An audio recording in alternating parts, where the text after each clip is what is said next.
Hello everybody, welcome to another beginner's tutorial session. Today we are going to talk about how to install a RAM on a PC.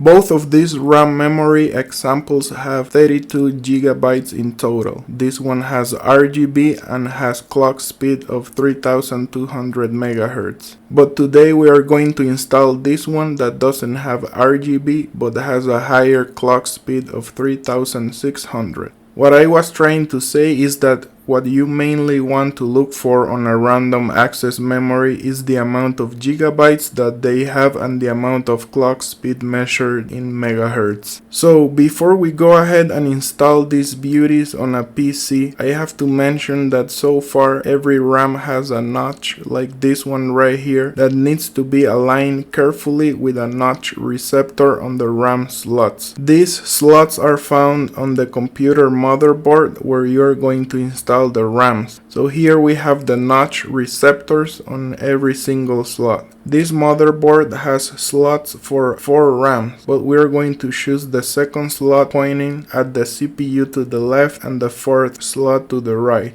You just need to hear a click while putting slight pressure. Don't put excessive force when installing them, but verify they are hold and steady. And here they are, as simple as that. If you like the video, please don't forget to subscribe to activate all notifications and give a thumbs up. See you on the next chapter.